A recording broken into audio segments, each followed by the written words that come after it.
네, 오늘은 경제 얘기를 좀 해보려고 합니다. 저처럼 경제에 문외한인 사람이 경제 얘기를 한다는 게 제가 스스로 생각할 때도 참 우습습니다. 그러나 제가 여러분들과 함께 생각해보고자 하는 경제 이야기는 뭐 구체적인 수치, 어떤 그래프를 보면서 뭐 경제가 이렇게 저렇게 된다라는 분석보다는 경제의 핵심이 뭔가, 경제의 가장 중요한 특징이 무엇이고 지금 세계 경제와 한국 경제가 어디에서 어디로 가고 있는가라는 그런 어떤 방향, 흐름 이런 것 정도는 우리가 분명히 좀 알아야 되지 않겠나. 그 가운데서 우리가 어떤 경제를 지향해야 되고 경제는 어떻게 움직여야 되는가에 대한 좀 그 방향에 대한 고민들을 우리가 함께 좀 공유할 필요가 있겠다라는 생각을 하면서 경제 얘기를 말씀을 드리려고 합니다. 누구나 다 경제에 대한 관심이 많습니다. 경제 말들은 많지만 사실 경제만큼 오해와 거품이 많은 영역도 없습니다. 제가 생각할 때는요, 경제에 있어서의 가장 큰 특징은 경제는 윈윈이 없습니다. 사실 모두가 좋은 경제라는 것이 불가능합니다. 이것은 뭐 경제뿐만 아니라 우리 이렇게 한번 생각해 보면 좋을 것 같아요. 비물리적인 세계, 물리적이지 않은 세계, 뭐 예컨대 정신적인 세계 또는 영적인 세계, 여기에는요 윈윈이 가능합니다. 그렇잖아요? 하나님의 은혜, 부부사랑, 행복, 기쁨, 평화, 감사, 배려. 여러분, 물리적인 세계가 아닙니다. 영적인 세계, 정신적인 세계입니다. 여기는 얼마든지 윈윈이 가능합니다. 모두가 같이 행복해질 수도 있고요. 모두가 다 근심스러울 수도 있어요. 모두가 다 불행을 느낄 수도 있어요. 이거는요, 여기가 잘 되면 저기가 무너지는 그런 것이 아니라 블루오션입니다. 그러나 물리적인 세계, 물질적인 영역에는요, 윈윈이 불가능합니다. 누군가 시소에 올라가면 누군가는 떨어지게 돼 있어요. 이쪽이 올라가면 이쪽은 내려가게 돼 있습니다. 누군가 이득을 보면 누군가 반드시 손해를 보게 돼 있습니다. 그러나 우리가 굉장히 착각에 시달려요. 착시 또는 착각입니다. 그리고 그것은 상당히 의도적으로 유포된 거짓말입니다. 예컨대 지금은 뭐 초등학생 숫자 자체가 너무 줄었기 때문에 의미 없지만 예전에 한 10여 년도 더 됐었는데 이런 광고가 있었어요. 400만 초등학생이 모두 우등생이 되는 그날까지. 학습지 판매 회사 광고였었어요. 400만 초등학생들이 모두 우등생이 되는 그날까지. 그런 날이 있습니까? 불가능하죠. 줄 세우는 곳이기 때문에 400만 초등학생은 반드시 누군가 우등생이 되면 누군가 열등생이 되게 돼 있습니다. 모든 수험생이 다 합격하기를. 가능합니까? 불가능해요. 반드시 합격자가 있으면 탈락자가 있습니다. 모두가 합격자가 될 수가 없습니다. 또 곧 선거가 있죠. 총선이 있습니다. 야, 후보자들 정말 수고 많이 하는구나. A 후보, B 후보, C, D, F 후보까지 정말 열심히 뛰어다니는구나. 야, 수고했으니까 다 당선시켜주자. 가능합니까? 아닙니다. 모두가 다 열심히 해도 누구는 당선되고요. 나머지는 다 떨어집니다. 왜 그렇습니까? 물리적 세계이기 때문입니다. 그것이 상품이든 서비스든 물리적 세계는요. 반드시 웃는 자가 있으면 우는 자가 있습니다. 블루오션이 아니라 레드오션입니다. 경제가 가장 대표적입니다. 경제는 반드시 가지고 있는 자가 있으면 빼앗긴 자가 있습니다. 웃는 사람이 있으면 우는 자가 있습니다. 그렇기 때문에 경제에서는 모두가 다 한꺼번에 다 가질 수가 없습니다. 그래서 경제에서 추구해야 될 것은 분배와 정의입니다. 단순히 모두가 다 행복해지고 모두가 다 부자가 되고 우리 그런 말 많이 하죠. 모두가 다 부자가 됩시다. 불가능합니다. 부자가 되는 사람이 있으면 가난해지는 사람이 있기 때문에 결국 경제에서 우리가 추구해야 될 것은 어떻게 하면 더 합리적으로 분배할 것인가. 가능한 많은 사람들이 이해할 수 있는 수준으로 잘 공평과 정의로 분배할 수 있을까 하는 그런 고민들을 가져야 되는 것이 경제의 철칙입니다. 그렇다면 여러분, 분배는 누가 어떻게 결정하는 걸까요? 많은 경제학자들은 이렇게 말합니다. 시장이 한다. 보이지 않는 손, 여러분들 들어보셨죠? 시장이 전능한 힘을 가지고 그걸 한다는 겁니다. 그냥 사람들은 아무 생각하지 않고 그냥 자기의 영리 활동을 하고 이기적인 나한테 어떻게 하면 이익이 올까? 그런 마음으로 열심히 해도 결국은 시장이 잘 알아서 소화시켜서 부자가 될 사람은 부자가 되게 하고 가난해질 사람은 가난하게 해지게 하는 그런 공평한 나름대로의 그 합리적인 원칙에 따라서 다 무난히 행해진다라고 하는 것이 시장의 원리라는 겁니다. 저는 기본적으로 그것에 동의합니다. 맞습니다. 틀린 거 아닙니다. 시장은 보이지 않지만 의도하지 않았지만 한목적인 방향을 만들어내는 그런 정말 보이지 않는 손의 역할을 합니다. 그러나 여러분, 그것이 전부가 절대 아닙니다. 보이지 않지만 의도된 인간의 손이 있습니다. 그것은 개인일 수도 있고 오히려 그보다 훨씬 힘을 가진 집단입니다. 예컨대 이렇습니다. 재벌 총수와 청소 노동자의 연봉은요, 여러 가지 다양한 모습들이 있지만 예컨대 한 1000배 정도 차이가 납니다.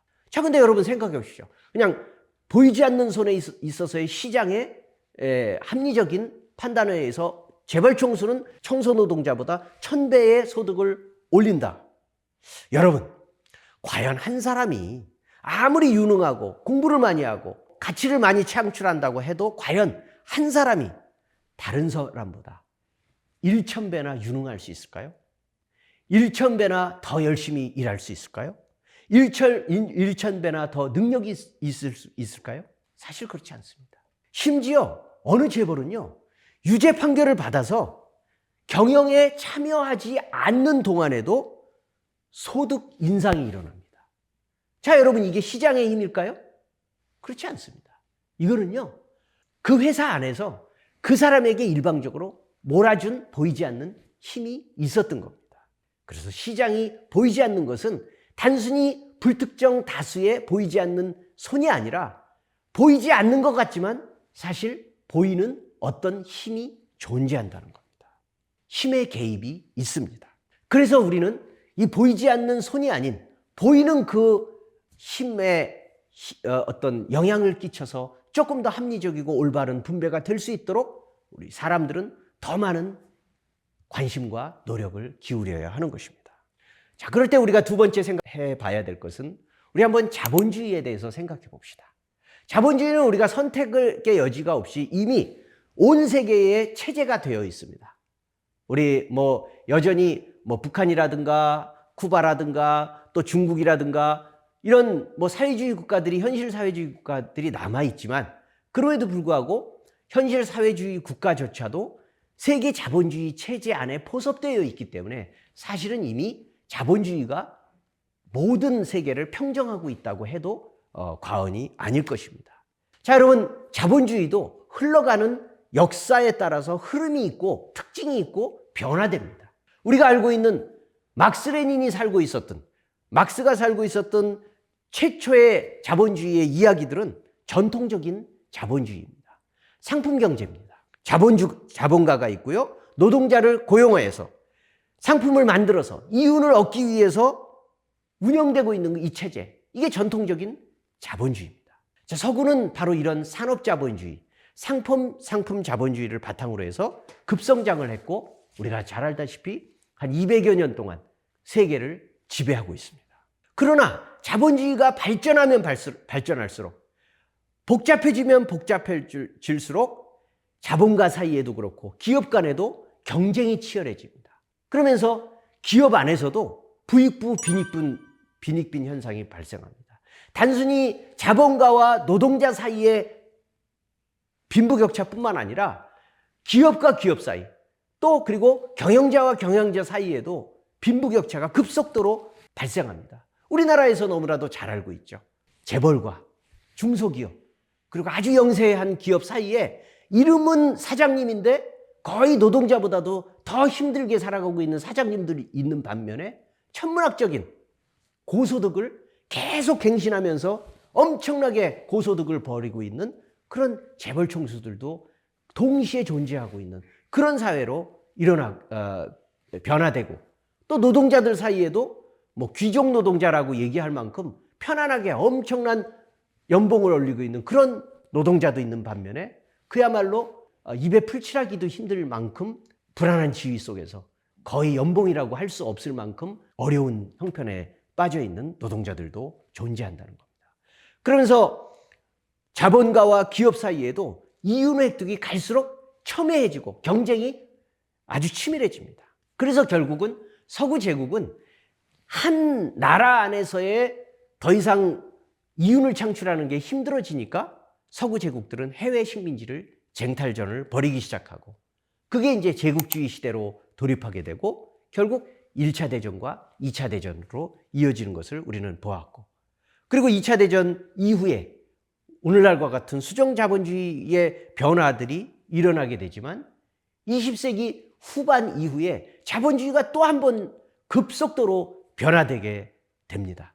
자, 이때 변화되게 된 이 자본주의의 특징은 아주 전통적인 자본주의처럼 좋은 상품을 잘 만들어서 많이 팔아서 이윤을 획득하는 이런 자본주의, 그런 형태의 것들을 급속도로 변화되어서 오히려 물건 팔아서 경쟁하는 것보다는 금융과 지식과 기술, 지적재산 이런 것들을 더 많이 활용함으로 인해서 경영 기법을 고도화시키고 또 포장을 잘하고 서비스를 잘함으로 인해서 훨씬 더 이윤을 많이 창출하는 또 심지어는 국가의 공공시설이나 기간산업까지 팔면서 가치 창출을 하게 되는 그런 신자유주의 시대로 넘어가게 됐습니다.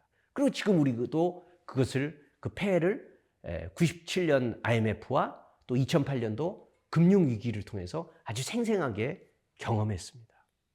그러면서 지금 21세기에 벌써 20년이 지나면서 지금 자본주의의 특징은 또 업그레이드 되면서 또 한층 더 변화되고 있습니다.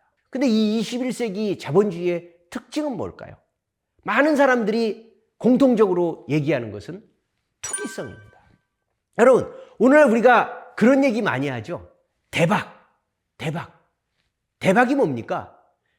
뜻하지 않은 그리고 생각하지도 않은 기회에 예측했던 범위보다 훨씬 큰 소득을 얻었을 때 우리는 대박이라는 말을 합니다. 예측 범위 안에서 수고한 대로 얻는 것은 대박이 아닙니다. 예측이 하지 않았던 엄청난 소득을 올렸을 때, 로또가 당첨됐다든지 아니면 여러 가지 내가 투자했던 어떤 금융상품이나 또는 주식이나 이런 것들이 생각하지 않게 천문학적인 소득을 올려줄 때 우리는 대박 이렇게 말합니다. 근데 중요한 거는요, 이 대박이 어쩌다 한 번씩 일어나는 일이 아니라 이제는 모든 사람들이 다 대박을 꿈꾼다는 겁니다. 그래서 여러분들 기억해 보세요. 불과 몇 년 전만 하더라도 우리 영끌이라는 말 많이 하잖아요. 영끌 투자. 젊은 사람들도 자기가 가지고 있는 돈을 전부 다 끌어모을 뿐만 아니라 심지어는 대출받아서 또 심지어는 아는 사람들의 돈을 빌려서라도 주식에 투자하고 부동산 투자하고 이런 일들이 벌어졌다는 겁니다. 왜 그래요? 생각하지도 않았던 자기가 아무리 열심히 해도 자기가 아무리 수고하고 애써도 평생에 걸쳐서 생각할 수도 없는 그 돈을 한꺼번에 얻을 수 있는 기회가 여기저기서 열리는 것처럼 보인다는 거예요.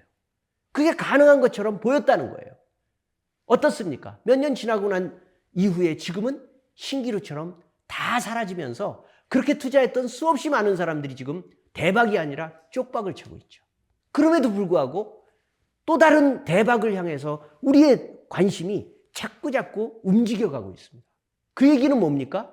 그 얘기는 바로 이 자본주의 사회가 정상적인 의미에서의 경영을 하고 정상적인 의미에서의 노동을 함으로 인해서 자기의 이익을 창출하는 그런 어찌 보면 예측 가능한 그런 범위의 자본주의를 벌써 뛰어넘었다는 겁니다. 여러분, 그렇다면 도대체 그 대박을 우리가 얻을 수 있다면 내가 일반적인 범위 안에서 일을 얻는 정도의 내 소득, 내 능력 범위 안에서 1에서 2 정도를 얻을 수 있는 사람이 수고하면 3에서 4를 얻을 수 있는 이런 범위 안에서 경영을 하고 이런 범위 안에서 노동을 하던 사람이 그런 정도 범위가 아니라 어느 날 1000단위, 만 단위, 억 단위, 10억 단위를 얻을 수 있다고 하면 이게 대박이죠. 그런 대박을 얻을 수 있는 가능성이 어딘가에 있다면 도대체 그 가치가 어디서 나올까요? 도대체 이 가치가 어디서 나올까요? 아까도 말씀드렸듯이 물리적인 세계에서는요, 뻥튀기라는 게 사실 없어요. 동시에 갑자기 폭발적으로 일어날 수가 없습니다. 그렇지 않습니까? 어떻게 물질이 갑자기 확 늘어날 수 있겠습니까? 어떻게 가치가 갑자기 확 일어날 수 있겠습니까? 결국은요, 누군가의 것이 나한테 찾아온 겁니다. 내가 대박을 얻었다면 누군가 반드시 쪽박을 찼다는 겁니다. 이게 바로 자본주의가 점점 위험해지고 있는 증거입니다. 우리는 누구나 대박을 꿈꾸지만 결국은 대부분의 사람들은 쪽박을 차게 되어 있습니다. 그러면 그럴수록 사람들은 노동의욕이 떨어집니다. 아니, 내가 아무리 일해봐야 소득을 얻을 수가 없어. 난 그래도 비정규직을 벗어날 수가 없어. 난 그래도 편의점 알바를 벗어날 수가 없어. 라는 그 절망적인 마음을 갖게 되면 계속 정상적인 의미에서 노동을 하기보다는 대박만 꿈꾸는 거예요. 계속 로또 사고, 계속 주식 투자하려고 하고, 계속 부동산 얻으려고 하는 이런 데 꿈꿀 수밖에 없습니다. 자, 기업가는 어떻습니까? 기업가도 마찬가지입니다. 힘들이고 애써서 상품을 개발하고 좋은 상품 만들고 더 많이 경영 기법을 개발해서 좋은 상품을 많이 팔려고 하는 이런 노력보다는 한순간에 부동산 대박이 나거나 회사의 주식 가치를 높여서 한꺼번에 얻을 수 있는 시세 차익이 훨씬 많다면 경영자도 더 이상 골치 아프게 노동자들 써가면서 기업을 할 의욕이 없어진다는 겁니다. 지금 자본주의가 그렇게 나가고 있습니다. 아주 비생산적인 부분에 과도하게 많은 자금이 흘러들어가고 있고 그런 사람들이 돈을 더 많이 벌고 전통적인 의미에서의 땀 흘리고 애쓰고 고민하고 투자하는 사람들이 점점 더 쪽박을 차게 되는 그런 일들이 벌어지고 있습니다. 아주 위험한 자본주의, 아주 못된 자본주의로 흘러가고 있습니다. 그런데 여러분, 또 위험한 것은 이렇게 흘러가게 되면 단순히 경제만 망가지는 게 아니라 민주주의가 깨어집니다. 사람들은 대박 심리가 생기기 때문에 정상적인 범위 안에서 정치적 판단을 하지 않습니다. 세상이 계속 힘들다. 세상이 계속 무너진다. 난 살 구멍이 없다. 그렇게 되면 히어로를 찾게 됩니다. 쥐구멍에 있는 나의 신세를 어느 날 갑자기 대박처럼 올려줄 수 있는 어떤 영웅을 꿈꾸게 됩니다. 그냥 정상적인 범위 안에서 정치하는 사람이 아닌 뭔가 나를 새롭게 만들어줄 그런 영웅을 꿈꾸게 됩니다. 여러분, 가만히 보십시오. 지금 세계 정치 지도자들이 다 그런 영웅주의 의식을 가지고 있는 그런 사람들입니다. 푸틴, 시진핑, 곧 돌아올 예정일 것처럼 보이는 트럼프뿐만 아니라 대한민국 역시도 트럼프 현상처럼 뭔가 계속 나를 새롭게 해줄 정상적인 범위를 벗어나는 특별한 사람들을 우리가 자꾸 생각하게 됩니다. 그럴수록 민주주의의 어떤 희생은 점점 커지게 됩니다. 왜냐하면 민주주의라는 것은 결국은 주권자들이 자기의 권리, 자기의 책임을 행사해야 되는데 자꾸 정치인들에게 뭔가를 특혜를 의지하면서 자기의 권리를 포기하는 겁니다. 네가 대신해줘, 네가 대신해줘 라고 하면서 자기의 권리를 포기하면서 민주주의가 점점 하락하게 되면서 국민들이 책임을 떠넘깁니다. 이럴수록 민주주의는 점점 후퇴하게 되고 사회는 위험해지고 지금 세계에서 벌어지고 있는 것처럼 극우적인 정치인들, 아주 위험한 정치인들이 난동을 부리게 됩니다. 여러분, 그렇다면 우리는 길이 있을까요? 어떻게 가야 됩니까? 정치까지도 무너뜨리게 하고 민주주의까지도 파탄나게 하는 이 경제, 자본주의 경제를 어떻게 바로잡을 수 있을까요? 답은 결국 다시 원점으로 돌아오게 됩니다. 우리는 사유재산이나 자유로운 기업 활동을 무시하지 않습니다. 장려합니다. 그런 노력들이 필요합니다. 그럼에도 불구하고 사회에는 항상 공공재가 있습니다. 교육, 의료, 지금도 의료 파업, 의사 파업이 심각하게 있지만 사기업에만 남겨둘 수 없는, 그리고 개인의 영리의 심정에만 맡겨둘 수 없는 교육이나 의료나 부동산, 이런 가치들은 사회적 일정 정도의 통제를 받아야 됩니다. 그리고 사회적 어떤 공공재로서의 역할을 할 수 있도록 국가가, 사회가 함께 관심을 기울이면서 어떻게든 많은 국민들에게 혜택을 줄 수 있도록 만들어 가야 됩니다. 특별히 지나친 빈부격차는 국가가 세금이나 각종 제도를 통해서 균형을 잡고 재분배하려는 노력을 해야 됩니다. 뭐 우리가 다 알고 있는 얘기입니다.